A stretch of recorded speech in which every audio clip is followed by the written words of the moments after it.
खैर तो पता है मेरे को।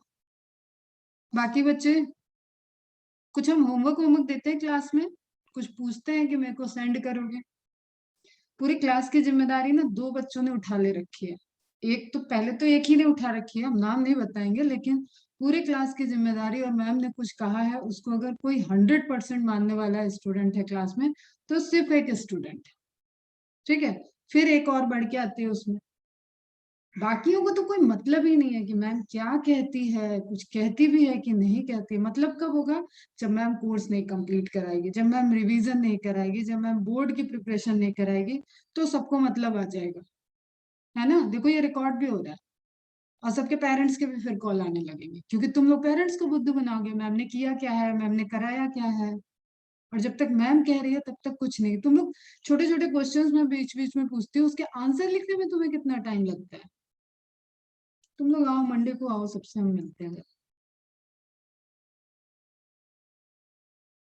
मंडे का टाइम टेबल चला जाएगा, सारी क्लासेस ऑफलाइन ऑनलाइन मोड में चलेंगी, तो पूरी क्लासेस के लिए आप रेगुलर जैसे ऑफलाइन आते थे उसी तरीके से आपको आना पड़ेगा, सुबह से लेके शाम तक बैठे रहो वहाँ पे, पढ़ते रहो अपना।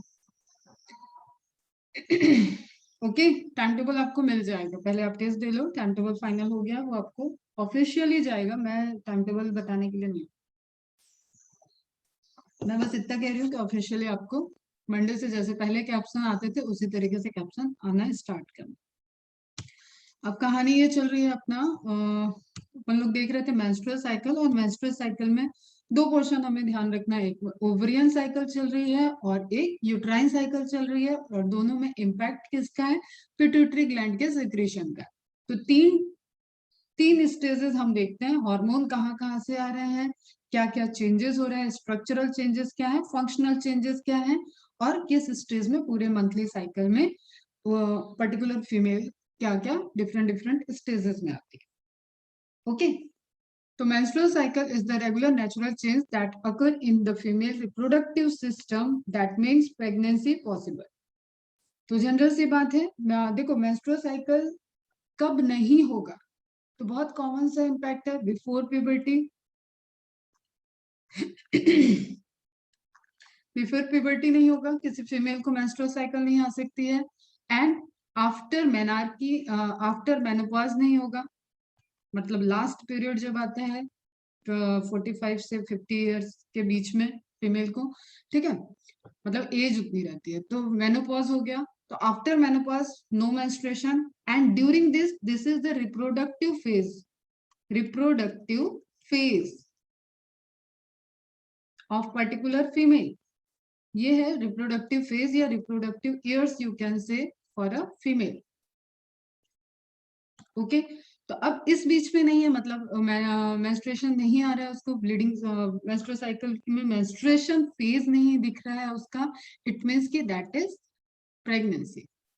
ये नॉर्मल हम बता रहे हैं, ठीक है। फिर इसके अलावा कोई रीजन है तो ऑब्वियसली वहां पे उसको पर्टिकुलर फीमेल को, पर्टिकुलर गर्ल को कांटेक्ट करना पड़ता है डॉक्टर को, there is something like issues जिसको ट्रीट किया जाएगा उसके ट्रीटमेंट से। अदरवाइज एक बार प्यूबर्टी अटेन करने के बाद बिफोर मेनोपॉज 1-2 मंथ में किसी का इरेगुलर है, that is hormonal problem, hormonal disbalance हो सकते हैं, कभी कभी 1 मंथ में नहीं आता है तो उसको स्ट्रेस से रिलेटेड ले लिया जाता है, स्ट्रेस, डाइट, सबका इम्पैक्ट पड़ता है इस पे, कोई बिग इशू नहीं है।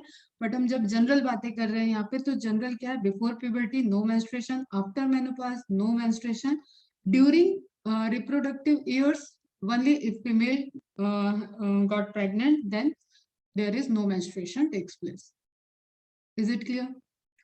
इसका मतलब रिप्रोडक्टिव फेज वाले में एक्सेप्ट प्रेगनेंसी, वहां पे मेंस्ट्रुएशन साइकिल एवरी मंथ में आएगा, तो that is a natural change. Natural change हो गया, नेचर है ये। Okay, this is not a disease. Okay, अभी ये चीजें क्या होती है, अगर पर्टिकुलर गर्ल अवेयर नहीं है, तो जब भी फर्स्ट टाइम कोई भी गर्ल अपना फर्स्ट पीरियड जब उसको स्टार्ट होता है, ऑब्वियसली बच्चे ही होते हैं, बच्चे होते हैं, डर जाते हैं, ब्लड जैसा दिखता है वो, तो डर जाते हैं, एंड उनको एक थॉट आ जाता है कि उनको कोई डिजीज हो चुकी है।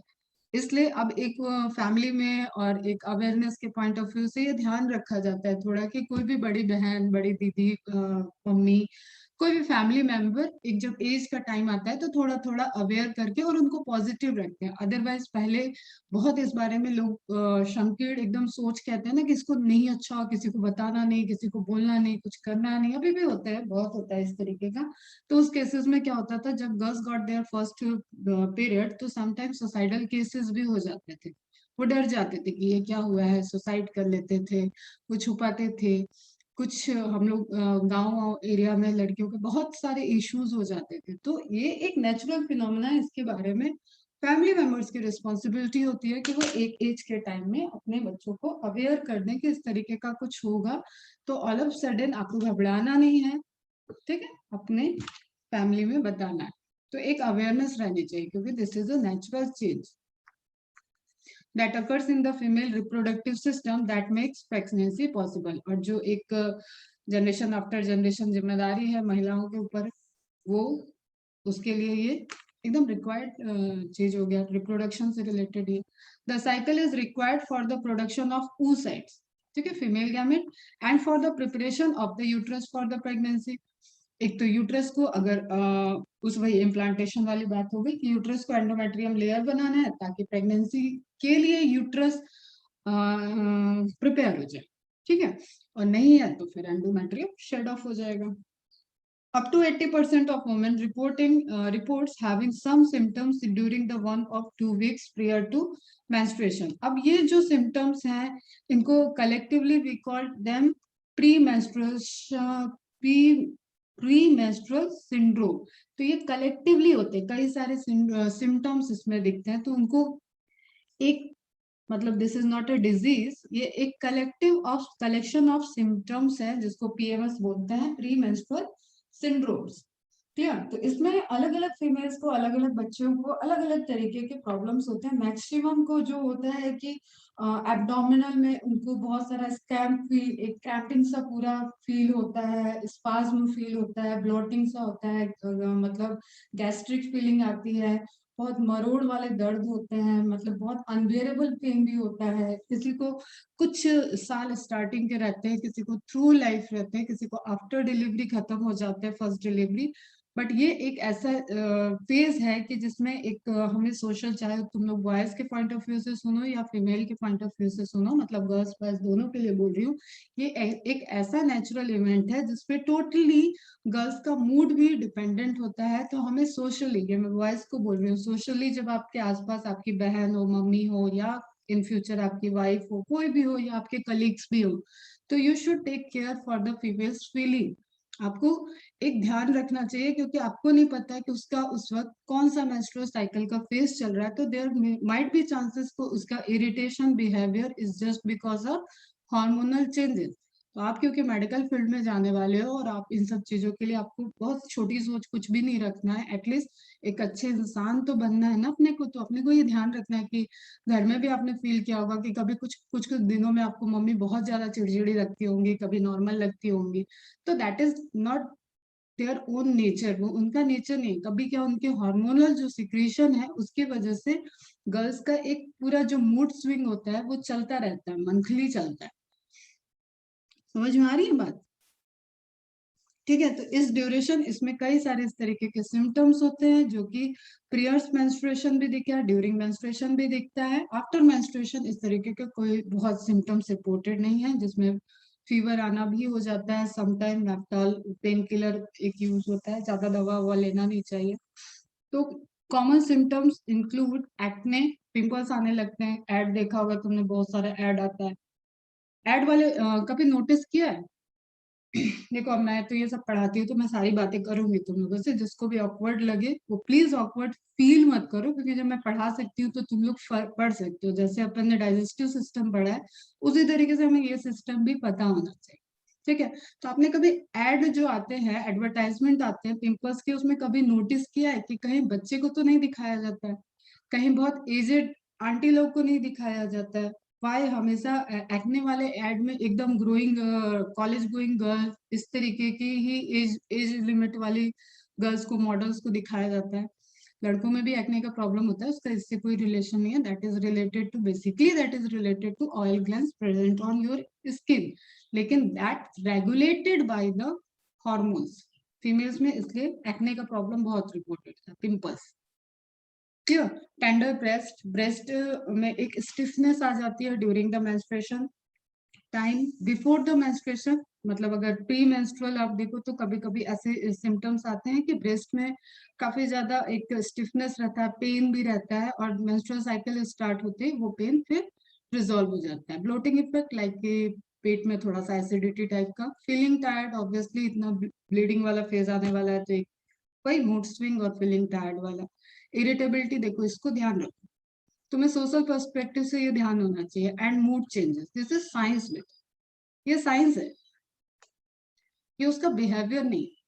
These symptoms interfere with normal life and therefore qualify as premenstrual syndrome, PMS। Short में लिख के भी पूछता है, पूछेगा PMS के सिम्टम्स क्या क्या है, तो ये आपको याद होना चाहिए। Is it clear?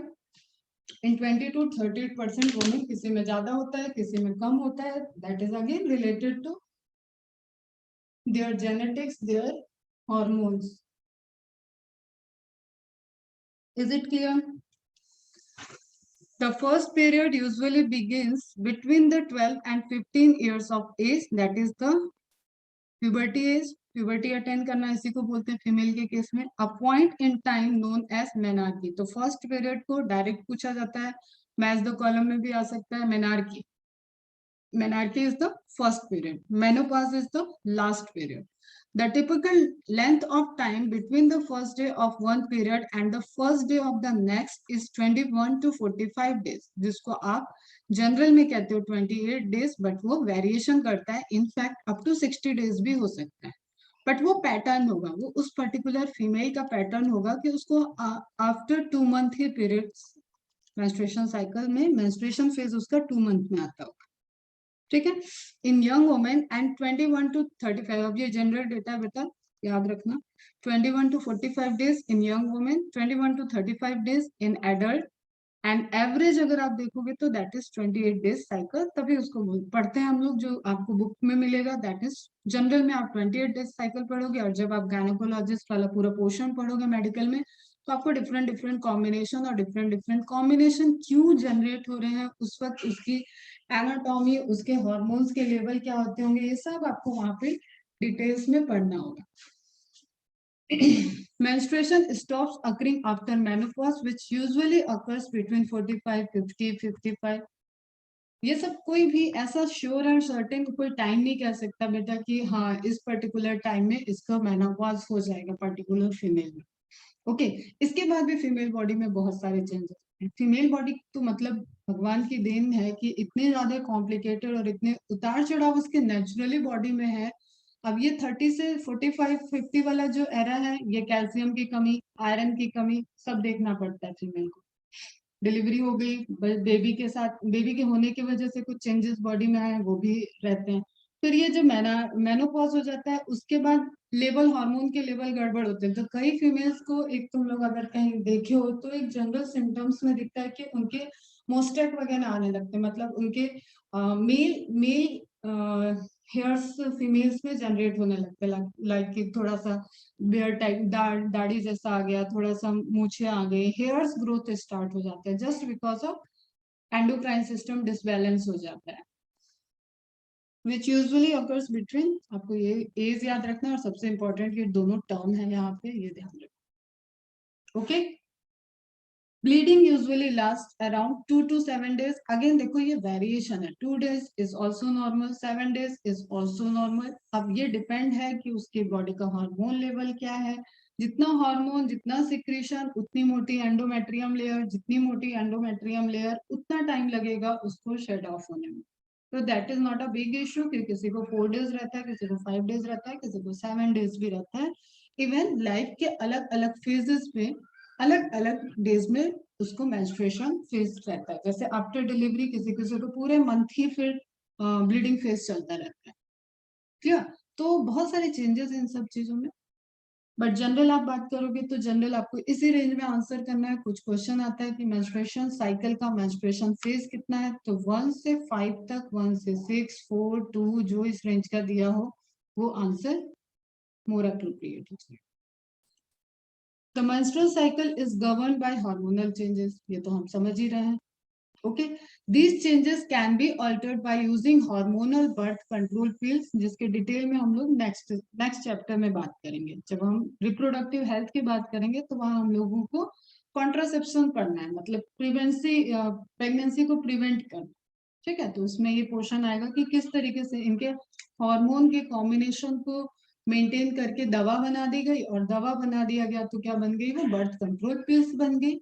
अब पूरे इसी मेंस्ट्रुएशन साइकिल के ड्यूरेशन में मेंस्ट्रुअल साइकिल की मैकेनिज्म को ध्यान रख के उन पिल्स में कंसंट्रेशन का वेरिएशन होता है. मतलब पूरे पत्ते में जो पूरा स्ट्रिप रहेगा उन दवाओं का, उसमें आपको लिखा रहेगा डे 1 की टैबलेट, डे 2 की टैबलेट, 3, 4, 5, 6, फिर वहां पे गैप रहेगा, मतलब प्लेसिबो बोलते हैं उनको, false tablet.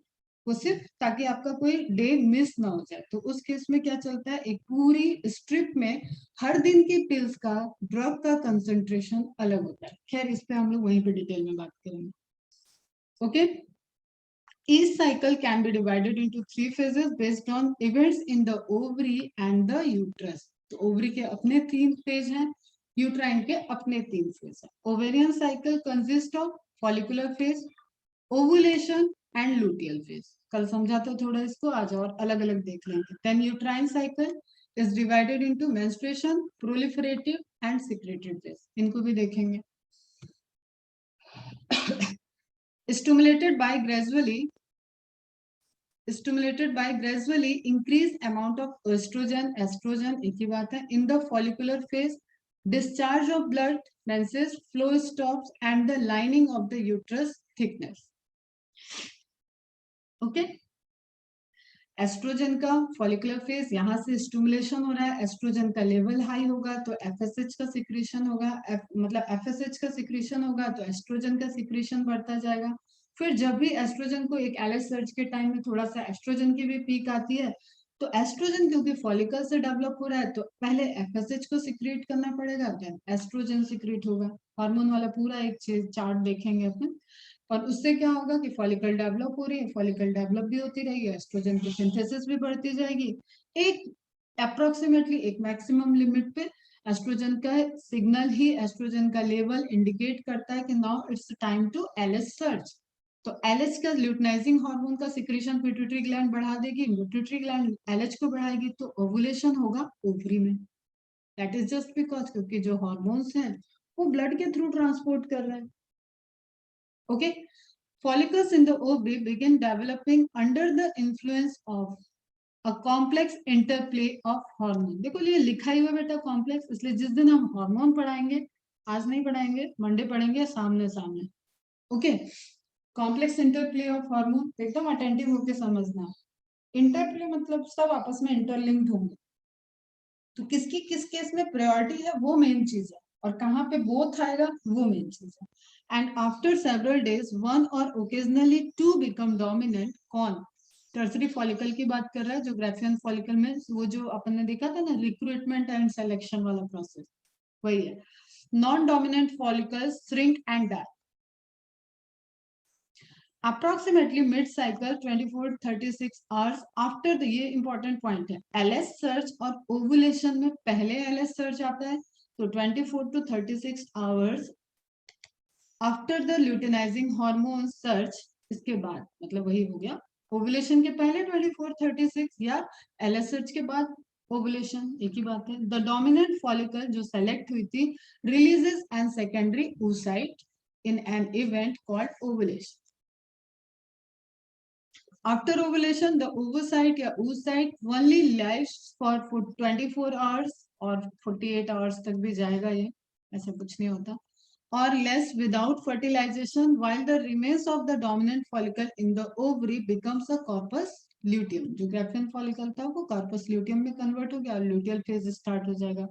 This body has a primary function. देखो पहला इसका main function क्या होगा, of producing large amount of progesterone. Okay, under the influence of progesterone, the uterine lining changes to prepare for potential implantation of an embryo. उसके लिए prepare होना होगा to stabilize a pregnancy. Okay, means her monthly cycle में uterus तो खुद को prepare करता ही है। प्रेगनेंसी इज एक कपल में प्रेगनेंसी एक टाइम वाला फिनोमेना है, एक उनकी प्लानिंग वाली बात है, वो सारी चीजें, लेकिन यूट्रस हर साइकिल में अपने आप को प्रेगनेंसी को मतलब जायगोट को रिसीव करने के लिए प्रिपेयर रखता है। if implantation does not occur within approximately 2 weeks, कल चार्ट में भी बताया हुआ है, ये आज थ्योरी में दिखा रहे हैं। नोट्स अपने थोड़ा दिमाग से बनाना, बार बार एक चीज को लिखने की जरूरत नहीं है, बट समझ में सारी चीज आनी चाहिए। Approximately 2 weeks, the corpus luteum will involute, causing a short drop। जैसे corpus luteum खत्म होगा, corpus albicans बनेगा, तो शॉर्ट ड्रॉप हो जाएगा प्रोजेस्ट्रॉन का, और प्रोजेस्ट्रॉन और एस्ट्रोजन, क्योंकि अब तो दोनों ही नहीं सीक्रेट होंगे। पैरेलली दूसरी ओवरी से एस्ट्रोजन बनता है, क्योंकि वो फॉलिकुलर डेवलपिंग फेज में ऑलरेडी चल रही होती है, इसलिए ब्लड में एस्ट्रोजन रहेगा।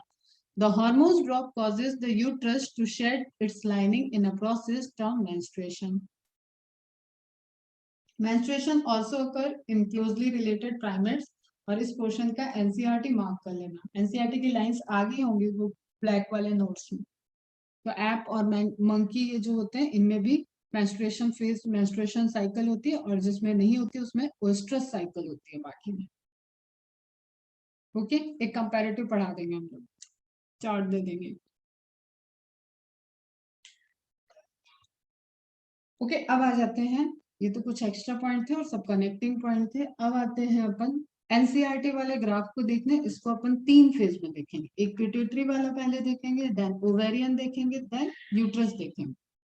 ओके, आप खुद से ध्यान से देखो तो सभी का एक्स एक्सिस नीचे दिया हुआ है, सबका एक्स एक्सिस कॉमन है, मतलब इसमें मेंशन किया हुआ है डेज। Is it clear? लेकिन उन डेज में यूट्राइन इवेंट अलग है, वाई एक्सिस पे डिफरेंस है, ओवेरियन इवेंट अलग है, एंड पिट्यूटरी इवेंट अलग है। पहले तो एक्सिस समझ में आ गया सबको, एक्स एक्सिस पे क्या है, वाई एक्सिस पे क्या है। Is it clear to all of you? एक मिनट शांति से ग्राफ देख लो, अभी कोई जल्दी नहीं है। स्क्रीन पे भी ग्राफ है, तुम्हारे बुक में भी ग्राफ होगा। लेबलिंग बहुत इंपॉर्टेंट है, ये ग्राफ बहुत इंपॉर्टेंट है, कई क्वेश्चंस को सॉल्व करता है ग्राफ।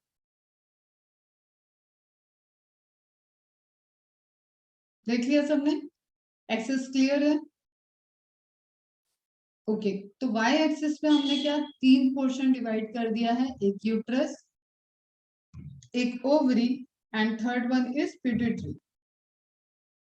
मतलब फर्स्ट ओवरी, फर्स्ट पिट्यूटरी होगा क्योंकि वहीं से कंट्रोल है, and then ovary, then uterus. Hormonal system ही तो रेगुलेट कर रहा है, तो हार्मोनल की मास्टर ग्लैंड कौन सी है? Pituitary gland. पिट्यूटरी ग्लैंड के हार्मोन किस ग्लैंड पे, किस एंडोक्राइन ग्लैंड पे वर्क कर रहा है? ओवरी पे। ओवरी का इम्पैक्ट, ओवरी के हार्मोन का इम्पैक्ट कहाँ दिखा? यूट्रस में। तो सीक्वेंस क्या हो जाएगा? Pituitary, ovarian, and then uterine, जबकि चल तीनों पैरेलल रहे। चलो इतनी बात क्लियर है, एज्यूम कर लेते। तो फर्स्ट पोर्शन मैंने यहाँ पे कट कर लिया, that is the pituitary hormone release. Day क्या है? डे 1, यहां से स्टार्ट करें। डे 1 क्या शो कर रहा है? एक तो यूट्रस में क्या हो रहा है इवेंट? मेंसेस हो रहा है, मतलब ब्लीडिंग चल रही है। ओके, तो डे 1 में एफएसएच और एस्ट्रो एलएच के लेवल को हम देख रहे हैं, क्योंकि हम बात कर रहे हैं पिट्यूटरी की। पिट्यूटरी 2 हार्मोन को रिलीज करेगी। अच्छा, किस हार्मोन के इन्फ्लुएंस में ये दोनों हार्मोन रिलीज हो रहे हैं? पिट्यूटरी से, और पिट्यूटरी के किस पार्ट से रिलीज हो रहे हैं? अभी आंसर करो, मैसेज पे तो बहुत कर देते।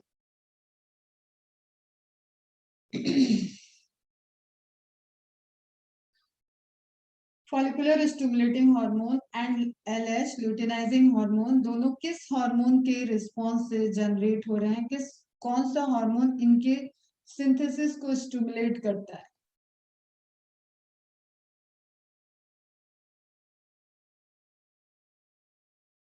और वो हार्मोन कहाँ से रिलीज होगा?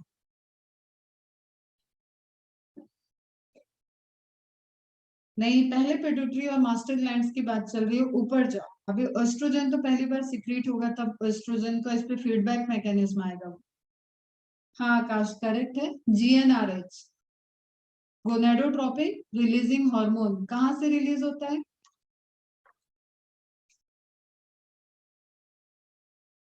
सारे रिलीजिंग हार्मोन कहाँ से रिलीज होते हैं बेटा?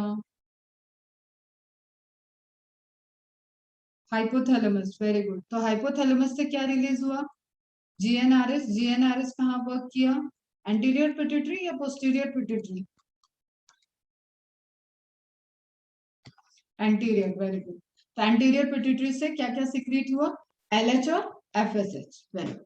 तो एफएसएच और एलएच जो रिलीज हुए हैं, इनका रोल आपने टेस्टिस के भी डेवलपमेंट में देखा है, वहां पे स्पर्म के फॉर्मेशन में, वहां पे भी आपने पढ़ा था, सर्टोली सेल पे क्या इम्पैक्ट पड़ता है, सब कुछ वहां पे भी देखा हुआ है। उसी तरीके से यहाँ पे अभी आपको ओवरी में देखना है। नाउ व्हाट, मेंसेस चल रहा है, इसका मतलब कि कार्पस ल्यूटियम, कार्पस एल्बिकेंस बन चुका है, क्लियर। एस्ट्रोजन की सिंथेसिस लो हो चुकी है, फॉलिकुलर सब एक फेज पूरा कंप्लीट हो चुका है। Now it's a time to again release the hormones and maintain the oestrogen level.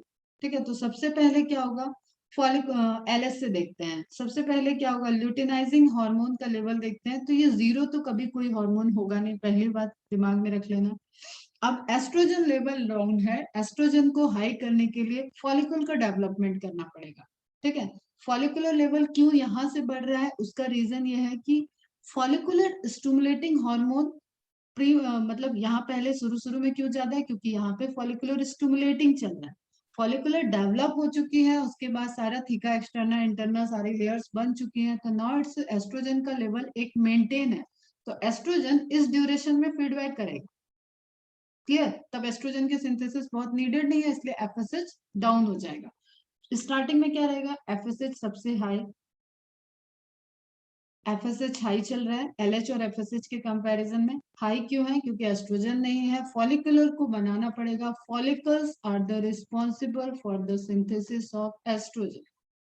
Follicle oestrogen hormone को सिंथेसिस करेंगी, और क्योंकि कार्पस एल्बिकेंस बन चुका है और ल्यूटियल फेज में ही एस्ट्रोजन और प्रोजेस्टेरॉन की सिंथेसिस होती है, तो ये एस्ट्रोजन की सिंथेसिस कर नहीं रहा है। फॉलिकस स्टिल दूसरी ओवरी में प्रेजेंट है, इसलिए एक लेवल आपको दिखेगा कि हाँ एस्ट्रोजन का लेवल दिखेगा, but it required to increase the level. तो एफएसएच पहले हाई है, ओके, 1 to 7 डेज में फॉलिकल डेवलपमेंट हो गया, प्राइमरी सेकेंडरी वाले फेज में आ गया। नाउ इट्स टाइम की इसको थोड़ा सा डाउन रहना होगा, एकदम डाउन नहीं रहेगा, थोड़ा डाउन रहेगा। और जब एलएस सर्च का टाइम आएगा, उसी वक्त फॉलिकल को फिर से स्टिमुलेट करना है कि एस्ट्रोजन की भी सिंथेसिस बढ़े, इसलिए ये वाला क्वेश्चन सबसे कंफ्यूजिंग लगता है। यहाँ पे एफएसएच का भी पीक आएगा और एलएच का भी पीक आएगा। एफएसएच का पीक क्यों आया? ताकि एकदम से एस्ट्रोजन की सिंथेसिस हाई हो जाए। यहाँ पे क्योंकि एस्ट्रोजन ने अपनी सिंथेसिस को इनहिबिट कर रखा था, तो एस्ट्रोजन की सिंथेसिस फिर से हाई कहाँ होगी? जब पैरेलली एलएच सर्ज हो रहा है, जस्ट ओवुलेशन के पहले। तो फॉलिकल को पूरा एकदम आप पूरे पावर में आ जाओ, तुम्हें एक लेवल ऑफ एस्ट्रोजन मेंटेन करना है। अभी ठीक है, तुम्हारे कहने की वजह से हम डाउन चल रहे थे, एफएसएच नहीं आ रहा था, बट अब एफएसएच की सिंथेसिस को फिर से स्टिमुलेट किया गया, और अगेन एस्ट्रोजन का कंसंट्रेशन ही उसको स्टिमुलेट करेगा, और एफएसएच का भी एक पीक आएगा, मतलब ऑल ऑफ सडन एफएसएच की सिंथेसिस पिट्यूटरी बढ़ा देगा। Is it clear? हाफ तक पहुंच गए। नाउ एलएच को लेते हैं। ल्यूटिनाइजिंग हार्मोन की अभी स्टार्टिंग में नीड नहीं है, क्योंकि एफएसएच पहले फॉलिकल तो डेवलप हो जाए। तो ल्यूटिनाइजिंग हार्मोन का मेन काम क्या है? ओवुलेशन कराना। सबसे प्राइमरी वर्क एलएच का क्या है? टू ओवुलेट, oocyte को रिलीज कराना ग्राफियन फॉलिकल से। तो एलएच को नॉर्मल मेंटेन है, मेंटेन है, मेंटेन है। इसके बाद एलएच सीक्रेट कहां से हो रहा है? पिट्यूटरी से। एफएसएच सीक्रेट कहां हो रहा है? पिट्यूटरी से। लेकिन अब ये एलएच फॉलिकल को मेंटेन करने में, लेवल को मेंटेन करने में तो ठीक ठाक है, लेकिन फॉलिकल को ब्रेक डाउन करना है और उसको रप्चर कराना है, तो एलएच को सर्ज देना पड़ता है। तो एकदम increase in LH concentration and FSH concentration both reported 24 to 36 hours prior to ovulation। इतनी बात क्लियर? ठीक है, अभी कोई कंफ्यूजन नहीं। एस्ट्रोजन की पीक क्यों आई है? सॉरी, एफएसएच की पीक क्यों आई है? क्योंकि एस्ट्रोजन भी इंक्रीज करना है। एलएच की पीक क्यों आई है? क्योंकि एलएच का सर्च कराना है। दोनों की पीक कहाँ आई है? Just before the ovulation. FSH higher कहाँ था? इससे मतलब पीक पे तो सबसे पीक, सभी पीक होता है एकदम, लेकिन एफएसएच हायर कहाँ है एलएच के कंपैरिजन में? That is towards the starting of menstrual cycle यहाँ पे FSH LH के कंपैरिजन में हाई अमाउंट में मिलेगा। Is it clear? कोई कंफ्यूजन? आगे चले। अब क्या हो गया, ये जो मिड लाइन है this is the line of ovulation, ये ओवुलेशन की लाइन है, ग्रैफियन फॉलिकल रप्चर होगी, GF रप्चर होगी, मतलब ग्रैफियन फॉलिकल रप्चर होगी, किसी का बॉयफ्रेंड को मत रप्चर कर देना। तो GF रप्चर हुआ, ग्रैफियन फॉलिकल रप्चर हुआ, तो उससे ओवम या सेकेंडरी oocyte रिलीज हो। Is it clear? अब सेकेंडरी oocyte रिलीज हो चुका है, तो अब वहां पे क्या बनेगा, कॉर्पस ल्यूटियम। ल्यूटियल फेज के लिए और ऑल ऑफ सडन इन सबको डाउन होना पड़ेगा, क्योंकि अभी फॉलिकल को स्टिमुलेट करने की नीड नहीं है, नहीं तो फिर से ये डेवलपमेंट स्टार्ट हो जाएगा। लेकिन ये ब्लड में आपको पीक मिलेगा, ब्लड में लेवल मिलेगा, क्योंकि पैरेलली दूसरी वाली ओवरी फॉलिकुलर स्टिमुलेटिंग हार्मोन के इन्फ्लुएंस में डेवलप हो रही है। लेकिन एक ओवरी के रिस्पेक्ट में हम देखें तो यहाँ पे क्या हुआ, लेवल डाउन हो गया, लेवल डाउन हो गया FSH का, तो फॉलिकुलर स्टिमुलेटिंग हार्मोन एस्ट्रोजन का लेवल थोड़ा सा अभी देखेंगे ओवरी में, वहां पे लेवल डाउन होगा एस्ट्रोजन का, लेकिन एक सर्टेन लेवल बना रहेगा, और फिर कार्पस ल्यूटियम में एक बार पीक आएगी। तो FSH फिर बढ़ रहा है कब, जब आपका फिर से मेंस्ट्रुएशन नेक्स्ट साइकिल स्टार्ट होगा, तो ये बढ़ेगा। तो ये वाला phase is related to this phase, ये दोनों कॉमन है। Is it clear? ये दोनों कॉमन रहेगा, नीचे इमेज में दिया हुआ है 29 के बाद का डेज, ये देख लो। ओके, यहाँ पे कॉमन लिया है, तो ये वाला फेज और ये फेज स्टार्टिंग वाला, ये आपका कॉमन रहेगा फर्स्ट डे वाला। तो ये समझ में आ गया? ठीक है। अब LH के रिस्पेक्ट में पहले हार्मोन देखते हैं, LH और FSH के रिस्पेक्ट में पहले हार्मोन को ही देखते हैं और फिर फॉलिकल के डेवलपमेंट, क्योंकि दो इवेंट चल रहा है ओवरी में, फिर दो इवेंट है ओवरी में, एक तो फॉलिकल में चेंजेस हो रहे हैं, दूसरा उसके हार्मोन्स के लेवल में चेंजेस हो रहे हैं। अब यहाँ हम इसी इमेज में ले रहे हैं, क्योंकि हमें अभी हम इसके रिस्पेक्ट में देख रहे हैं। ओके, तो इसके रिस्पेक्ट में देखें तो FSH हाई है, क्यों हाई हुआ, क्योंकि एस्ट्रोजन लो था। तो FSH जैसे जैसे बढ़ेगा, एस्ट्रोजन फॉलिकल डेवलप हो गया, फॉलिकल का काम है एस्ट्रोजन को बनाना, तो जरूरी नहीं है कि FSH भी हाई होता जाए, FSH का काम हो गया, उसने फॉलिकल को डेवलप कर दिया है, तो इसलिए पीक ऐसे FSH का लेवल डाउन होता हुआ इट इज ओके, क्योंकि FSH ने अपना काम कर दिया, फॉलिकल है, फॉलिकल सिंथेसिस कर रहा है ना एस्ट्रोजन, तो एस्ट्रोजन लेवल बढ़ रहा है। एस्ट्रोजन में एकदम पीक क्यों आया, क्योंकि यहाँ पे FSH फिर से बढ़ा था, FSH बढ़ा था, इसलिए एस्ट्रोजन की सिंथेसिस बढ़ी और पीक आया। सेम वे में यहाँ पे LH, या इसी टाइम में LH ने क्या किया, ओवुलेशन किया। प्रोजेस्ट्रॉन में क्या हो रहा है, प्रोजेस्ट्रॉन एकदम नॉर्मल लेवल बना के रखा हुआ है, ये एक ओवरी के रिस्पेक्ट में दिखा रखा है, प्रोजेस्ट्रॉन नॉर्मल लेवल बना रखा है। प्रोजेस्ट्रॉन के लेवल में स्लाइटली कैसे इंक्रीज आएगा, जब कॉर्पस ल्यूटियम बन जाएगा, क्योंकि ये स्ट्रक्चर है जो प्राइमरीली प्रोजेस्ट्रॉन को सिक्रेट कर रहा है और सेकेंडरीली इट सिक्रेटेड एस्ट्रोजन 2। अब क्योंकि ये प्रोजेस्ट्रॉन भी सिक्रीट कर रहा है, एस्ट्रोजन भी सिक्रीट कर रहा है, तो एस्ट्रोजन का पहले तो लेवल डाउन हुआ, लेकिन जैसे ही कार्पस ल्यूटियम अपना थोड़ा प्राइमरी फंक्शन खूब ज्यादा अमाउंट में कर लिया है और थोड़ा थोड़ा एस्ट्रोजन भी सिंथेसिस हो रहा है, तो एस्ट्रोजन का पीक एक बार फिर दिखेगा। तो this peak of estrogen is just because of luteal, मतलब corpus luteum. Is it clear? समझ में आया? और ये पीक नहीं है, पीक मतलब थोड़ा सा पॉइंटेड है, ये ग्राफ, ओके, स्लोप। इतनी बात समझ में आ गई? तो प्रोजेस्टेरॉन एस्ट्रोजन ओवरी में how related to LH and FSH secreted from the pituitary, क्योंकि पिट्यूटरी से सिक्रेट होते वो वर्क तो उसके रिसेप्टर तो ओवरी के ही पास।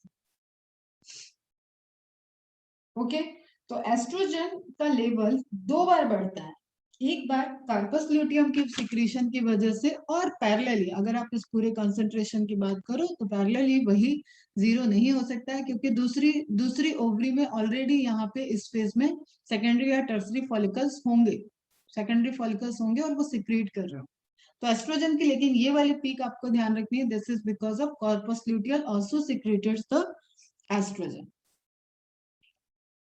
ओके, लेकिन सबसे पहले किसका आया, प्रोजेस्ट्रॉन को सबसे ज्यादा क्या सिक्रीट किया उसने, प्रोजेस्ट्रॉन। ओके। और एलएच तो डाउन ही हो रहा है, एलएच डाउन डाउन डाउन। अब इसका काम आगे जाके फिर से एक बार सर्च लाना होगा अगले साइकिल। तो जो ये 4 हार्मोन है इनका आपस में रिलेशनशिप और इवेंट समझ में आया। अब जो दूसरी चीज हो रही है दैट इज ओवेरियन इवेंट में फॉलिकुलर डेवलपमेंट, उसको देख लेते हैं। पता है ही, रिलेट कर लेना, पढ़े हुए हैं। फॉलिकुलर डेवलपमेंट में सबसे ज्यादा जरूरी क्या है कि फॉलिकल का डेवलपमेंट नीडेड है, क्योंकि एस्ट्रोजन लेवल डाउन हो गया है after the formation of corpus albicans. तो जब आप स्टार्टिंग के डेज देख रहे हो 1 to 7 डेज, तो वहां पे मेंस्ट्रुएशन चल रहा है। ओके, यूट्रस में मेंस्ट्रुएशन फेज चल रहा है, और यहाँ पे क्या रहेगा, फॉलिकुलर फेज, फॉलिकल डेवलपमेंट। तो फॉलिकल डेवलपमेंट हुआ तो आपको राइज इन एस्ट्रोजन दिखी। क्यों? क्योंकि फॉलिकल बन रही है बेटा, फॉलिकल के लिए कंसंट्रेशन एस्ट्रोजन का बढ़ रहा है और फिर एकदम से ज्यादा बढ़ा है, जस्ट बिकॉज ऑफ एफएसएच के हाई कंसंट्रेशन की वजह से, ना कि एलएच के कंसंट्रेशन की वजह से। डेवलपिंग ऑफ तो आपको समझ में आ रहा है, प्राइमरी, सेकेंडरी, टर्सरी, ग्राफियन, ठीक है, एंट्रम, एंट्रम पूरा well developed, and then Graafian follicle बन चुका है, और ग्राफियन फॉलिकल से रप्चर हुआ, ओवुलेशन हुआ। तो इस टाइम में क्या रहेगा, ऊपर आप देखो, अब अपना पूरा इमेज देखो, वहां पे एलएस सर्ज होगा, दिस, दिस एंड दिस, ये सब पीक पे रहेंगे। एस्ट्रोजन, प्रोजेस्ट्रॉन नहीं रहेगा, प्रोजेस्ट्रॉन की गलती नहीं करना, क्योंकि अभी तो कॉर्पस ल्यूटियम बलेगा ना, तो प्रोजेस्ट्रॉन नहीं रहेगा। एस्ट्रोजन, एफएसएच, एलएस, सब में एक पीक दिखेगा जस्ट प्रियर टू ओवुलेशन। तीनों हार्मोन का ध्यान रखना है। फिर formation of, after ovulation formation of corpus luteum, corpus luteum से प्रोजेस्ट्रॉन की सिंथेसिस होगी, तो rise in progesterone level first reported, then rise in estrogen reported, and एक कंटिन्यूअस इनका अमाउंट धीरे धीरे फिर दिख रहा है, क्योंकि उधर प्रेगनेंसी की अब शेड ऑफ करने वाले फिनोमिना पे चलना होगा। तो धीरे धीरे इनका कंसेंट्रेशन लो होगा, और जब एक सर्टेन लिमिट तक प्रोजेस्ट्रॉन लो हो जाएगा तो मेंसेस स्टार्ट हो जाएंगे, अगेन ब्लीडिंग स्टार्ट हो जाएगी। ओके, मतलब इस ड्यूरेशन में कोई फर्टिलाइजेशन हुआ नहीं हुआ, no need of endometrium layer, upper layer. Is it clear? तो replacing of corpus luteum converted into corpus albicans, then degenerate हो जाएगा। नाउ नेक्स्ट लास्ट पोर्शन क्या है, यूट्राइन इवेंट। यूट्राइन इवेंट में क्या है, फर्स्ट जो हम देख रहे हैं दैट इज मेंसेस, उसके बाद proliferative phase, proliferative phase is related to development of endometrial layer, vessel के ऊपर वाला एंडोमेट्रियम लेयर क्या नाम था, एंडोमेट्रियम के दोनों लेयर का नाम बताओ।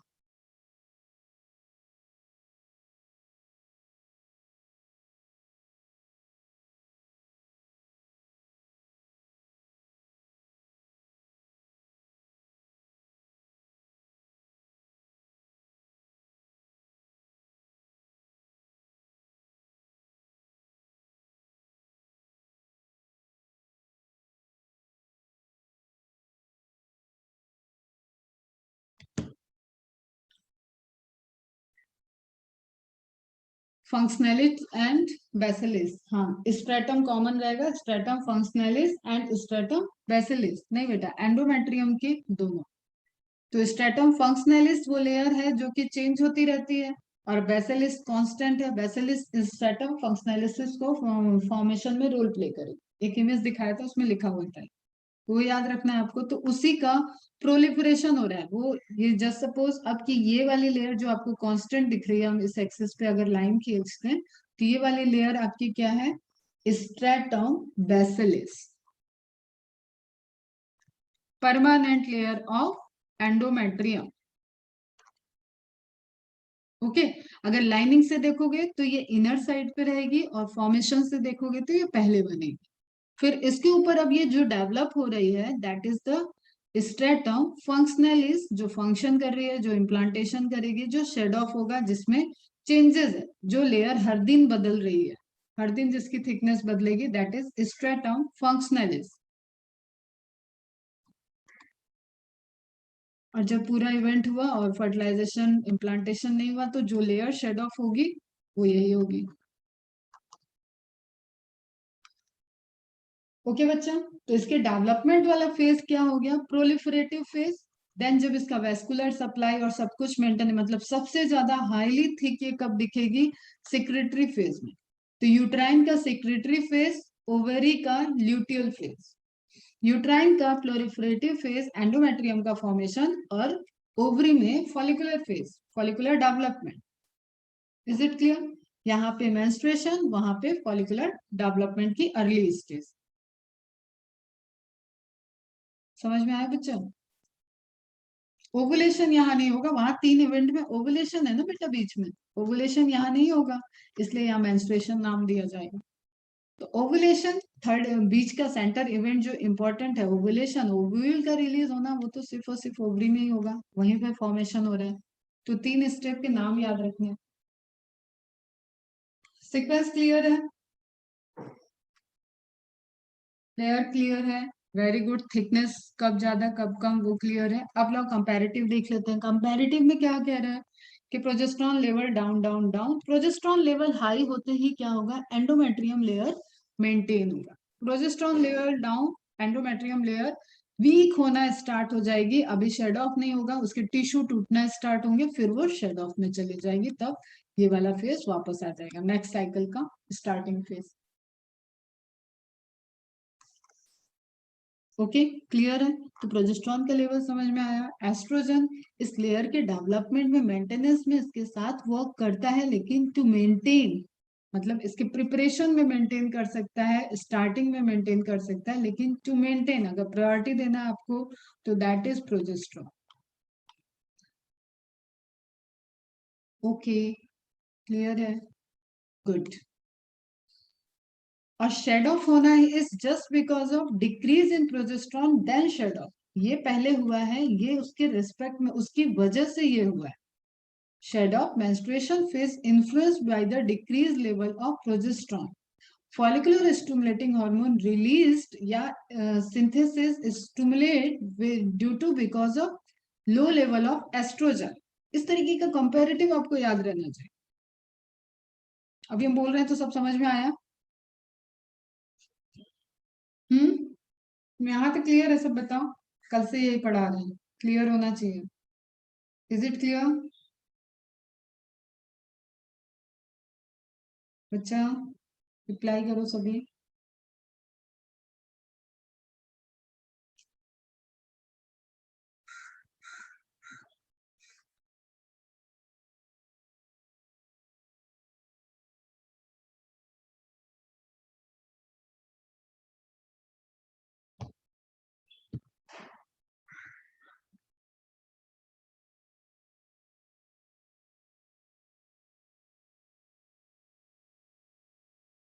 ओके गुड, चलो अब आगे बढ़। Phase of the menstrual cycle कल भी देखा था, वही चीजें यहाँ फिर से लिखी हुई है, इसको तो एक बार तुम बस पढ़ लो तो भी समझ में आ जाएगा। Phase of the menstrual cycle during which follicles in the ovary mature, it ends with the ovulation. Follicular phase ovulation के साथ ही एंड हो रहा है। The main hormone controlling this stage, किस हार्मोन को मेंटेन करना, और कौन सा हार्मोन एफएसएच को, सिक्रीशन को मेंटेन कर रहा है, that is estrogen, estradiol. Okay, okay, clear है? एक ही बात है, दोनों में थोड़े से डिफरेंसेस होते हैं, फंक्शनैलिटी सेम होती है, कैटेगरी एक ही है। There are several steps in the process of follicular development that occur in the follicular phase is initiation, recruitment and progression, pre-ovulatory maturation and ovulation। का सब डिटेल में पढ़ा हुआ है, कब क्या हो रहा है, primary, secondary, tertiary and then selection, और उसमें से ही कोई सेलेक्ट होगा, वो फाइनल ग्रेफियन फॉलिकल और देन ओवुलेशन। ओके, तो फॉलिकुलर फेज, ओवरी में फॉलिकुलर फेज 1 to 14 डेज तक फॉलिकुलर फेज चलेगा, जस्ट आफ्टर द, ये देखो यहाँ पे प्री आप कह सकते हो, इसलिए 1 2 लिखा है तो भी कोई दिक्कत नहीं, क्योंकि ओवरी में आप ओवुलेशन को एक स्पेसिफाई करते हो, उसके पहले follicular phase then luteal phase. तो फर्स्ट, सेकंड, थर्ड, इसके अर्ली स्टेज में मेंस्ट्रुएशन चल रहा होता है यूट्रस में, यहाँ पे देखो मेंस्ट्रुएशन चल रहा है। ओके बच्चा, क्लियर है? Very good. ओके। और इस ड्यूरेशन में टेम्परेचर का भी एक वेरिएशन होता है। फीमेल बॉडी का इंटरनल टेम्परेचर वेरी करता है just because of menstruation cycle. एक स्लाइटली वेरिएशन होता है टेम्परेचर के रेंज में। मेंस्ट्रुएशन साइकिल के डिफरेंट डिफरेंट फेजेस में टेम्परेचर का भी वेरिएशन होता है। हार्मोन लेवल आपके कोर्स में था, आपने कवर कर लिया। ओवेरियन साइकिल आपने देख लिया, एंड देन यूट्राइन साइकिल आपने देखा, different different phases.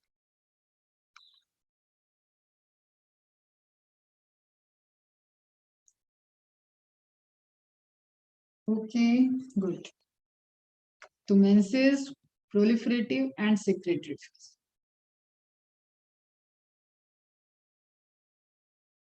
Primordial follicle, primary follicle and secondary follicle जो सेलेक्ट नहीं हुई वो डिजेनरेट होती है। इसका टेक्निकल टर्म है एट्रेसिया। जस्ट इस टर्म को नोट डाउन कर लेना इस इमेज से। एंड जो सेलेक्ट हो गई वो कन्वर्ट हो ग्रेफिन फॉलिकल, एंड वो उसको वरदान प्राप्त होगा कि भाई तुम ओवुलेट कर सकते हो। ठीक है। Constant development of early stage follicle 2 months and it will take 2 months। That's why ये हायर थोड़ा सा इमेज है। इसमें आपको क्लियर लिखा हुआ है कि एक फॉलिकुलर डेवलपमेंट का पूरा फेज कंप्लीट होने में 2 महीने लगते हैं। इसलिए अल्टरनेटिव टाइम पे दोनों ओवरी से एग का रिलीज होता है। ओके बेटा, देखो 1 to 7 days तक जब फॉलिकुलर फेज है, उसके बाद आपको एफएसएच का लेवल इसलिए डाउन हो गया, फिर वो सर्च के टाइम हाई हो रहा है, क्योंकि फॉलिकल बनाना एफएसएच का काम है, एस्ट्रोजन सिंथेसाइज कराना एफएसएच का काम नहीं है। ठीक है। फिर selection of one dominant secondary follicle begins each new menstrual cycle. Selection होगा, उसके बाद ल्यूटियल, एंड उसके बाद मेंस्ट्रुअल साइकिल आपका मेंस्ट्रुएशन फेज आ जाएगा। तो सब समझ में आ गया। अब ये इमेज बहुत इंपॉर्टेंट है, थोड़ी सी लाइट हो गई है, दिख रही है क्या तुम लोग को? अच्छा, हम इस तरीके से ब्राइटनेस कम ज्यादा करते हैं, तुम्हें दिखता है क्या इम्पैक्ट इसका? फर्क पड़ रहा है?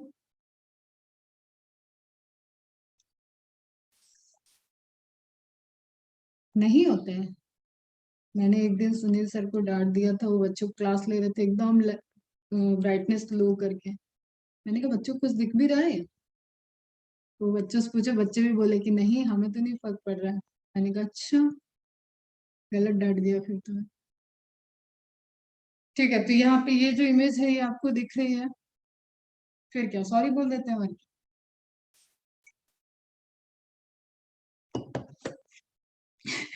चलो, तो यहाँ देखो ध्यान से, follicular phase early and let diagram. Follicular phase का खुद का अर्ली और लेट होगा, जिसमें वो डेवलप हो रही है, दैट इज अर्ली फेज।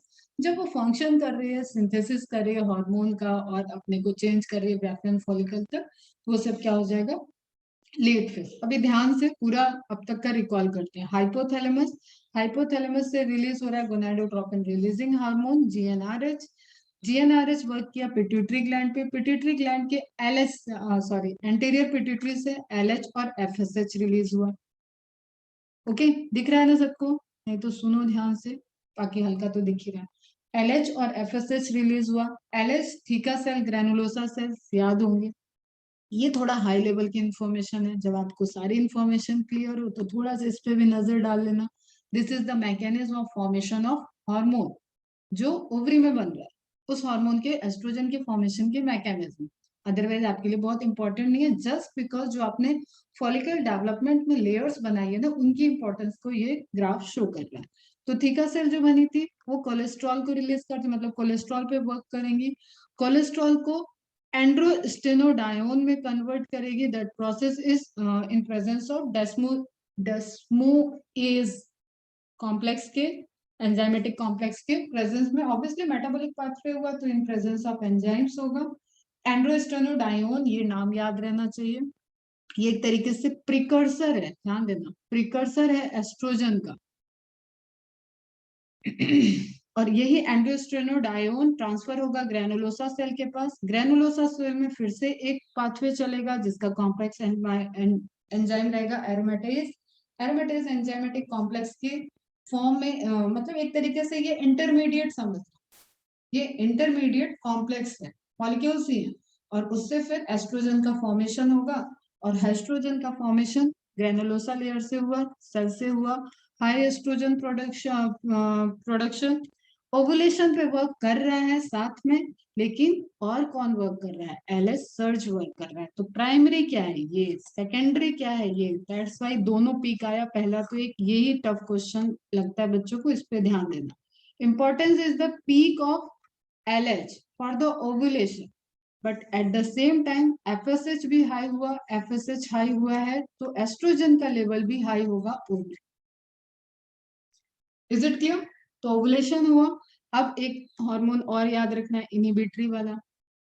एक तो एस्ट्रोजन, अभी मैंने बताया था खुद ही इनिबिट करेगा, तो इसलिए एफएसएच का लेवल डाउन हुआ था बीच में, इस तरीके से डाउन गया था एफएसएच, फिर यहाँ पे बढ़ा था just prior to LS ovulation. Okay, वो हो गया इनिबिटरी रिस्पॉन्स। किस पे कर सकता है, डायरेक्ट हाइपोथैलेमस पे भी कर सकता है, ताकि जीएनआरएस नहीं बने। जीएनआरएस नहीं बना तो एफएसएच एलएच नहीं बनेगा। ठीक, दूसरा सर्टोली, टेस्टिस में सर्टोली सेल से रिलीज होता है इनिबिन, याद है ना।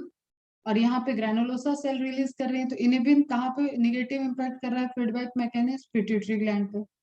किस चीज के लिए, ऑब्वियसली इन दोनों को सिंथेसिस स्टॉप कराने के लिए। तो high estrogen production and high, high क्या, इनिबिन का, इनिबिन इज इनिबिटरी। देखो इसमें सिर्फ इनिबिटरी लिखा हुआ है, यहाँ पे प्लस माइनस दोनों है, मतलब इसका अमाउंट कंसेंट्रेशन कम हुआ, एस्ट्रोजन का लेवल डाउन, तभी तो एफएसएच हाई हुआ था पिट्यूटरी से बेटा। क्यों, क्योंकि जीएनआरएच बढ़ा था हाइपोथैलेमस से।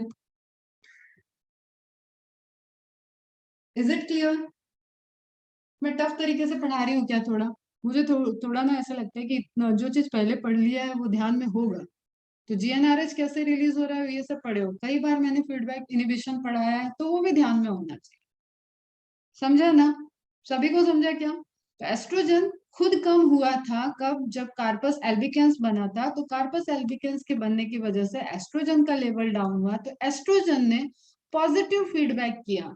पॉजिटिव फीडबैक किया तो हाइपोथैलेमस को पॉजिटिव वाला एंगल गया, हाइपोथैलेमस से जीएनआरएस रिलीज, जीएनआरएस एंटीरियर पिट्यूटरी पे वर्क करेगा, एलएच और एफएसएच रिलीज, एफएसएच रिलीज तो फॉलिकल डेवलप, फॉलिकल डेवलप तो ये वाली मैकेनिज्म दोनों हो जाएगी। तो एलएच का भी रोल हो गया फॉलिकुलर डेवलपमेंट में, और मेन हार्मोन क्या है, फॉलिकुलर डेवलपमेंट। एलएच कहाँ वर्क कर रहा है, थीका सेल पे भी वर्क कर रहा है, और एलएच सर्च जो बढ़ने वाला एलएच है वो डायरेक्ट फॉलिकल पे ही वर्क कर रहा है, फॉलिकल को ओवुलेट कर रहा है। अभी क्लियर है?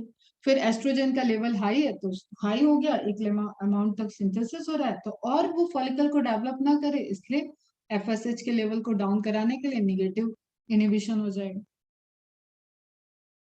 सबको समझ में आ गया? फटाफट एक बार रिप्लाई कर दो।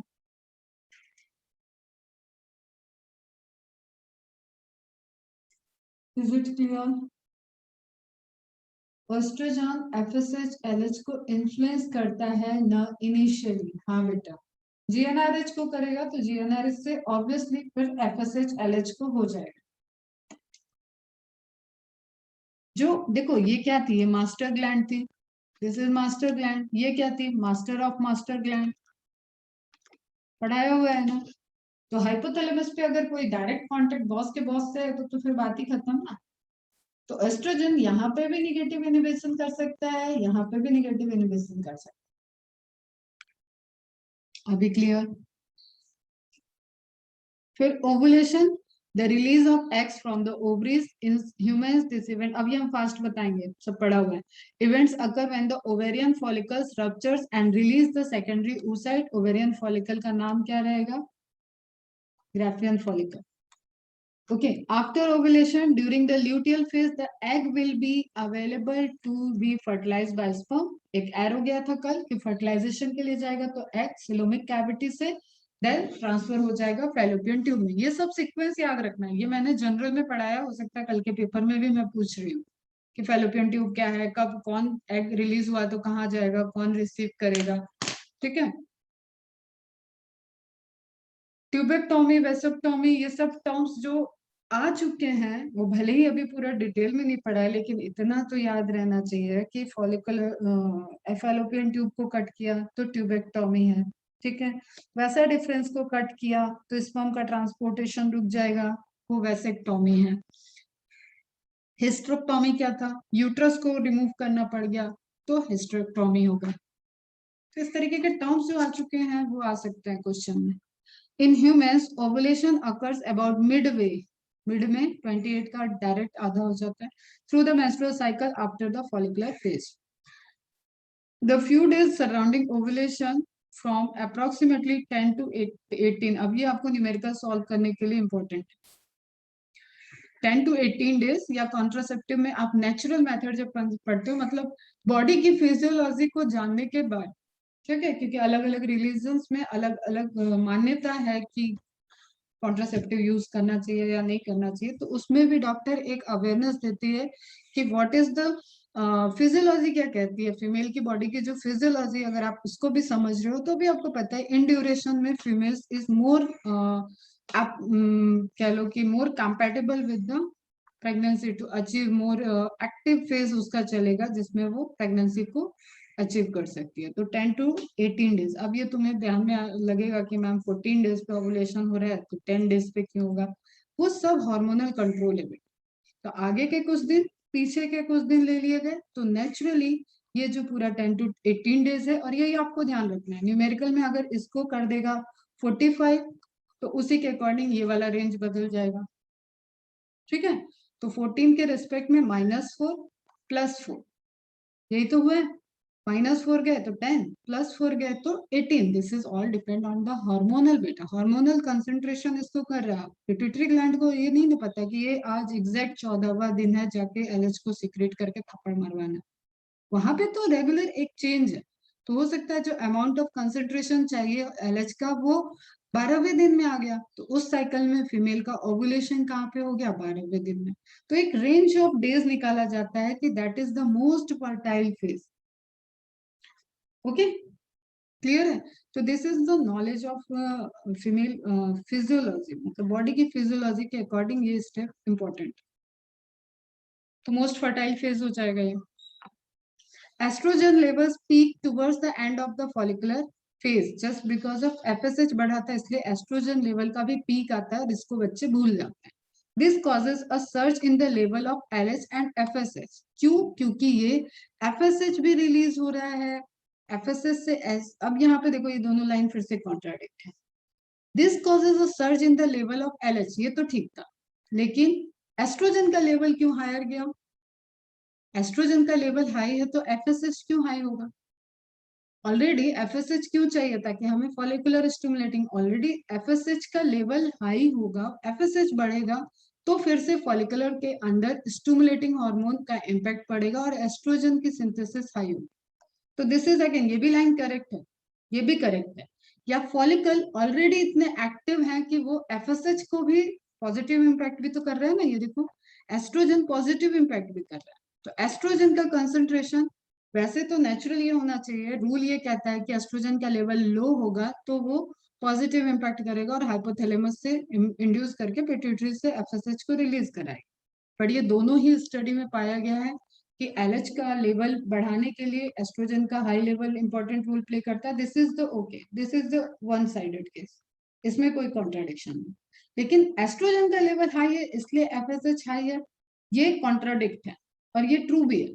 और एफएसएच का लेवल हाई है इसलिए एस्ट्रोजन का लेवल हाई हुआ, ये भी सही है। और हम तो ज्यादा इसको फेवर करते हैं, मतलब जो नॉलेज कहती है वो यही होना चाहिए।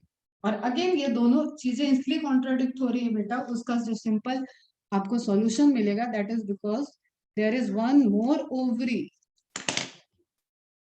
ओके, वो ओवरी भी तो रिस्पॉन्ड कर रही है, उसका अपना अलग फेज चल रहा है, तो उसके अलग फेज की वजह से अलग कंसेंट्रेशन है। तो जस्ट आप पॉइंट नोट डाउन करो, क्योंकि जब एमसीक्यूज आते हैं और इस तरीके के कंबाइंड एमसीक्यू इंफॉर्मेशन वाले एमसीक्यूज होंगे तो आपको ये नॉलेज चाहिए होगी। ओके, जैसे just suppose find the correct option आया है और आपको एक बड़े आप श्योर हो कि करेक्ट है और ये भी लग रहा है कि मैम ये भी तो करेक्ट है आपने दिया है, तो आपको उस वक्त इसको स्किप करना है क्योंकि this is not more correct. लेकिन ये कभी आया है और तीनों स्टेटमेंट आपको गलत लग रहे हैं और ये भी गलत लग रहा है, तो आपको यही स्टेटमेंट वहां पे मार्क्स दिलाएगा कि एस्ट्रोजन का लेवल पीक पे है इसलिए एफएसएच का लेवल भी बढ़ सकता है।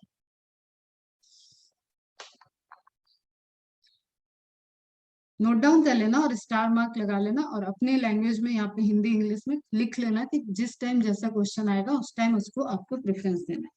This lasts from 24 to 36 hours and result in the rupture of ovarian follicle, Yaphian follicle, causing the oocyte to be released from the ovary.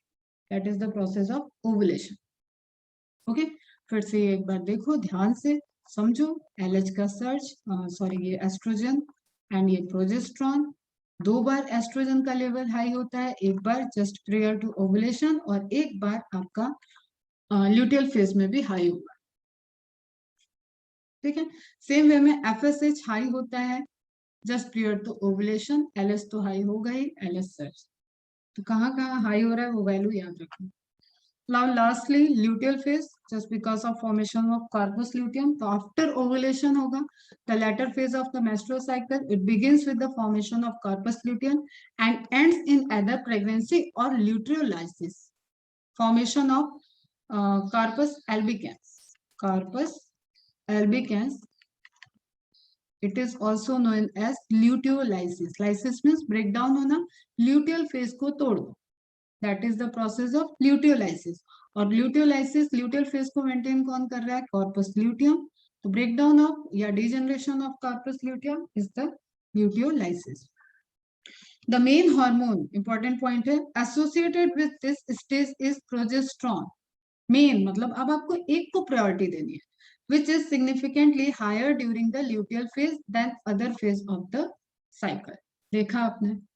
अब इसके ले लो स्क्रीनशॉट. सब स्क्रीनशॉट ले लो. अब ये हम दोबारा नहीं पढ़ रहे हैं.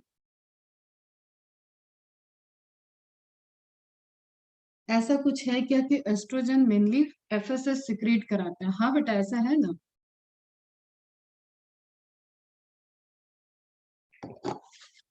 मेंस्ट्रुएशन स्टार्ट में ही यही था.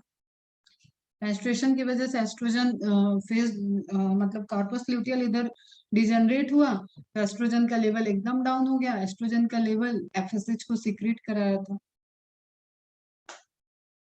और जो अभी बताया वो भी करेक्ट है. मतलब high FSH is also stimulate the formation of high estrogen also stimulate the formation of FSH. Initial stage किसका? ब्लीडिंग फेज मतलब मेंस्ट्रुअल फेज 4 to 5 डेज. ये टोटल 4 to 5 डेज रहते हैं और वो आपको ग्राफ से याद रखना है कि 1 to 5 और मतलब मेंस्ट्रुअल साइकिल का 1st to 7 या 1st to 5 जो भी आया. GnRH, FSH, LH, estrogen and progesterone are low. अब सिर्फ हम हार्मोन वाला पढ़ रहे हैं, ये सब आपको समझ में आ जाएगा. पढ़ना आप देखना. फिर terminal phase stage. GnRH high terminal, FSH high क्योंकि फॉलिकुलर स्टिमुलेटिंग हार्मोन को रिलीज करना है, सब कुछ हाई चलेगा. LH high due to negative, ये पॉइंट इंपॉर्टेंट है, मार्क कर लेना, feedback of low level of estrogen and progesterone. Okay. अब इस दोनों में प्रायोरिटी देना होगा तो किसको? एस्ट्रोजन. जस्ट नोट डाउन करो, जैसे हम बता रहे हैं उस चीज को नोट डाउन कर लो. क्वेश्चन सॉल्व करोगे तो यही आएगा, दोनों ऑप्शन में आएगा.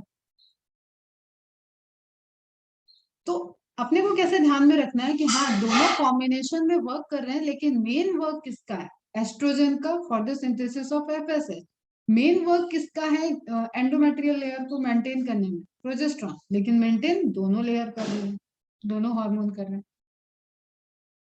ओवेरियन चेंजेस देखना, यूट्राइन चेंजेस देखना, दोनों पैरेलल चल रहा है. ठीक है. स्ट्रेटम फंक्शनलिस, सारी चीजें पढ़ना है यहाँ से क्या लिखा हुआ है. ये बात करेंगे मेंस्ट्रुअल साइकिल में इसकी. देन फॉलिकुलर फेज में इनिशियल स्टेज, हर फेज का एक इनिशियल स्टेज होगा, एक टर्मिनल स्टेज होगा. तो फॉलिकुलर फेज का सॉरी ये क्या था आपका? ब्लीडिंग मेंस्ट्रुअल फेज का इनिशियल स्टेज और लास्ट मतलब 4 to 5 डेज का जो ड्यूरेशन है उसमें फर्स्ट डे से लेके लास्ट डे तक का एक चार्ट दिया हुआ है.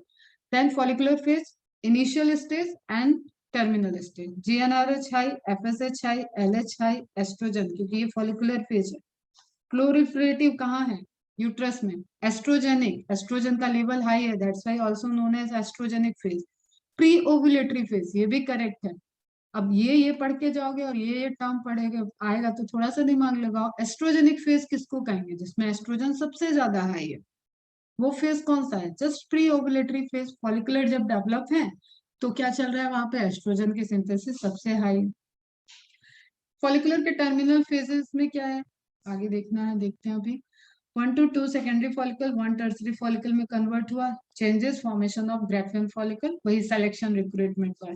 इधर क्या होगा, ब्लीडिंग स्टॉप, एंडोमेट्रियल हाइपरप्लेसिया, मतलब अब सब मेंटेन होगा, नॉर्मल फॉर्मेशन ऑफ फंक्शनलिस फिर से स्टार्ट हो जाएगा, थिकनेस इंक्रीज, मायोमेट्रियम हाइपरट्रोफी। फिर ल्यूटियल फेज का इनिशियल स्टेज क्या कह रहा है, GnRH, LH, FSH, देखो बहुत प्यार से अच्छे से लिखा हुआ है एक एक कॉलम में, इसको अच्छे से आज पढ़ लेना, मैंने तो बोल दिया सारा, ठीक है। ये भी ध्यान रखो, कार्पस हेमोरेजिकम, जब वो डैमेज हुआ है तो उसके अंदर ब्लड गया। तो आप एक बार इसको रीड कर लेना, सब स्क्रीनशॉट ले लो, रीड कर लेना, और आपने अगर इतनी चीजें समझ गए हो तो आपको पैरेलली ये फंक्शन वैसे ही दिया है कि ओवरी में क्या हो रहा है, यूट्रस में क्या हो रहा है, और हार्मोन का क्या हो रहा है, कहाँ पे किसको प्रायोरिटी देना है वो हम आपको बता रहे हैं, ये सारे हार्मोन को लेके चल रहा है, तो एक बार इसको कर लेना। नाउ फटाफट से यूट्राइन साइकिल पढ़ लिया ही हमने, मेंसेस हो रहा है, प्रोलिफरेटिव हो रहा है, एंड सेक्रेटरी हो रहा है। इस प्रोलिफरेटिव फेज के ही बीच में वहां पे ओवुलेशन हो रहा है ओवरी में। तो ovulation is the not the phase of uterine cycle, ये ध्यान रखना है। यहाँ पे अगर सीक्वेंस में ओवुलेशन आता है तो वो करेक्ट सीक्वेंस नहीं होगा, ये मत सोच लेना this is more appropriate, ovulation भी तो होता है, अरे ओवुलेशन ओवरी में हुआ बेटा, ओके। तो पहला फेज क्या है, menses, menses is the beginning of the uterine cycle when the unneeded uterine tissue shed, unneeded कौन सा हुआ, वही फंक्शनलिस वाला पोर्शन, स्ट्रेटम फंक्शनलिस क्या है, अननीडेड है। अब जो प्रेगनेंसी हुई ही नहीं तो उस टिश्यू का नीड नहीं है, तो उसको शेड ऑफ कर देगी बॉडी, यूट्राइन बॉडी से। This is going to be followed by the proliferative phase, which is a period of tissue regeneration. Just theory में लिखा हुआ है, अच्छे से पढ़। And then last but not least, the secretory phase, जिसमें अच्छी खासी वेस्कुलर सप्लाई, हार्मोनल इम्पैक्ट, सब कुछ वहां पे फॉर्म हो गया होगा, एकदम रेडी कि जैसे कहते हैं ना पूरी प्रिपरेशन करने वाले, कोई फंक्शन होने वाला है, तो उसी तरीके से लेयर को पूरा प्रिपेयर कर दिया है कि बाय चांस फर्टिलाइजेशन हो जाए, जाइगोट और बेबी वहां पे डेवलपिंग एम्ब्रियो को इम्प्लांट करना हो, तो पूरी प्रिपरेशन हो गई, that is the secretary phase. Highest thickness पूछा जाएगा, किस लेयर में होगा, एंडोमेट्रियम में किस फेज में होगा, then answer is secretory phase, where the arteries and gland supplying the tissue regenerate, एक पूरी हाई रिच सप्लाई को मेंटेन करेंगे, क्लियर। क्योंकि ऐसे सोचो ना बेटा, अगर आगे यहाँ पे ही इम्प्लांटेशन हो गया तो इसी वाली लेयर को अभी प्लेसेंटा बनाना पड़ेगा, जो कि पूरा एक कनेक्शन बनाएगा उम्बिकल कॉर्ड से कनेक्ट होके फीटस और मदर के बीच में, तो इस लेयर को कितना स्ट्रॉन्ग और एकदम रिच रखना पड़ेगा ना, वही बात है। Altogether, the uterine cycle takes an average of 28 days, but this can vary from 21 to 35 days based on the individual female, just because of hormonal description. तो मेंसेस हुआ, मेंस्ट्रुएशन, प्रोलिफरेटिव, सेक्रेटरी, सीक्वेंस याद रखना बेटा, तुम question solve करते वक्त पता नहीं क्यों बच्चे कहाँ से कौन उनको बता देता है, मेंसेस को लास्ट में ले आते हैं। This is the beginning of menstrual cycle, पहला पॉइंट ही यही है, okay.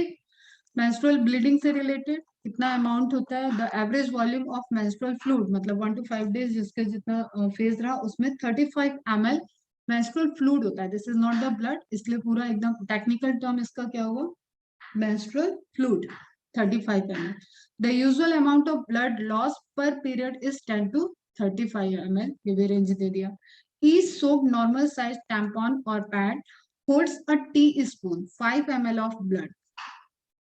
That means it is normal to soak around 7 normal size pads or tampons, sanitary products in a whole period during complete menstruation phase. There is the consumption of pad को एक calculate किया हुआ है, आपके लिए important ये data है। And this is not the pure blood, ये एक चीज इंपॉर्टेंट रखनी है, तो उससे रिलेटेड क्वेश्चन आता है। Menstrual fluid is the correct name for the flow, although many people prefer to it as menstrual blood. Menstrual fluid contains some blood. Blood is a part of menstrual fluid as well as cervical mucus, cervix से release होने वाला mucus, secretion जो है vaginal secretion, it's vagina में कुछ secrete नहीं होता है, लेकिन जस्ट सर्विक्स जो वेजाइनल सिक्रीशन को मेंटेन करता है वो सिक्रीशन क्या हो गया, vaginal secretion. And endometrial tissue, ठीक है, जो स्ट्रेटम फंक्शनलिस ब्रेकडाउन हुई उसके tissue. Menstrual fluid is reddish brown, slightly darker होती है वेनस ब्लड से। सबसे लाइटर कौन है, एट्रियल ब्लड, मतलब जो ऑक्सीजनेटेड ब्लड है, उससे डार्क कौन सा है, वेनस ब्लड। और अगर मेंस्ट्रुअल ब्लड कह रहे हैं मेंस्ट्रुअल फ्लूइड को, then this is the darker. Although याद रखना है कि this is menstrual fluid not blood, pure blood है ही नहीं वो। About half of menstrual fluid is blood, this blood contains sodium, calcium, phosphate, iron, chloride, the extent of which depends on the woman. इसलिए किसी को अगर बहुत ज्यादा ब्लीडिंग की प्रॉब्लम हो रही, ब्लीडिंग का इश्यू रहता है, तो फीमेल में वैसे भी हीमोग्लोबिन का लेवल डाउन रहता है just because of that phenomena, ठीक है। और किसी में अगर बहुत ही ज्यादा रेगुलर है तो एनेमिक भी होने के चांसेस रहता है पर्टिकुलर फीमेल के, इसलिए डाइट वगैरह मेंटेन रहना चाहिए। एंड एंजाइम, ये इंपॉर्टेंट क्वेश्चन है, बन जाता है प्लाज्मिन, क्योंकि आपने नॉर्मल ब्लड का फिनोमिना पढ़ा है ना कि ब्लड अगर ऐसे ओपन में आया तो blood should be coagulate. Blood में क्लॉटिंग का फिनोमिना, आपको हैंड में कट, हाथ में कट लगा तो वहां पे क्या हो जाता है, ब्लीडिंग होती है, फिर ब्लीडिंग थोड़ी देर में स्टॉप हो जाती है, क्यों, क्योंकि वहां पे क्लॉटिंग फैक्टर्स वर्क कर रहे हैं, पूरा ब्लड क्लॉटिंग वगैरह जो कास्केड आपने पढ़ा है वो मैकेनिज्म वहां पे चल रही है। ओके, तो यहाँ पे क्या होता है, क्योंकि वो क्लॉट्स ना बन जाए, क्लॉट्स बन जाएगा तो फ्लो रुक जाएगा बेटा।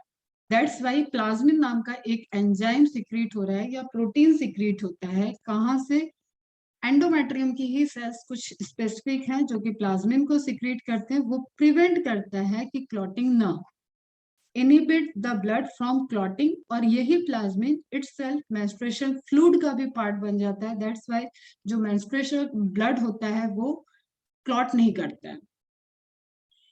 Okay, the amount of iron lost in menstrual fluid is relatively small for most women. Heavy menstruation bleeding occurring monthly can result in anemia. ठीक है, 28 मई को मेंस्ट्रुअल हाइजीन डे कहते हैं। एक लास्ट इसका ले लो स्क्रीनशॉट। टेक्निकल टर्म्स हैं, infrequent periods हैं, उसको ओलिगोमेनोरिया बोलते हैं। मेनोरिया टर्म को याद रखना, that is related to menstruation. Okay, short और extremely light period, hypomenorrhea. Too frequent periods defined as more frequently than every 21 days, उससे भी जल्दी किसी को फ्रीक्वेंटली हो रहा है लेकिन उसका नेचर है, बिहेवियर है या कंडीशन है और उसको चेकअप कराना पड़ेगा, तो उसको बोलते हैं पॉलीमेनोरिया। देन एक्सट्रीमली हैवी और लॉन्ग पीरियड, ठीक, frequent period is different thing, and जब फ्रीक्वेंसी ऑफ पीरियड, जो फ्रीक्वेंसी जितना अमाउंट उसमें सिक्रीट हो रहा है, जो लॉस हो रहा है, वो अगर जनरल से ज्यादा है, जैसे अभी कैलकुलेटेड में हम लोगों ने देखा था कि अप्रोक्सीमेटली 7 सैनिटरी नैपकिन यूज होना चाहिए एक मेंस्ट्रुएशन फेज में, ठीक है, इससे ज्यादा यूज हो रहा है, इससे हैवी ब्लीडिंग है, दैट इज नोन एज हाइपरमेनोरिया, और इस केस को भी चेकअप कराना चाहिए। अगर ये फ्रीक्वेंट बना हुआ है, इसका मतलब there is certain problem in ovary, जिसको पीसीओडी मैंने बताया था, उस केस में भी ये रिपोर्टेड होता है। लास्ट 1 मिनट है, ऑफ हो जाएगा तो बंद कर देना, यही है, ठीक है। Extremely painful known as dysmenorrhoea, and break through bleeding between the periods, that is metrorrhagia. Absent periods amenorrhoea. आपके लिए इंपॉर्टेंट ये है और ये, ओके। तो टाटा बाय बाय, रिवाइज कर लेना इसको अच्छे से। अब हार्मोन वाला चार्ट और इन सब चीजों को रिलेट करते हुए फर्टिलाइजेशन की तरफ मूव करें, मंडे पढ़ेंगे इससे। आप स्क्रीनशॉट ले लो, इसका भी ले लो, और अच्छे से इसको रिवाइज करना कल टेस्ट देने के बाद, टेस्ट की प्रिपरेशन करो। चलो बाय बाय बेटा, गुड डे।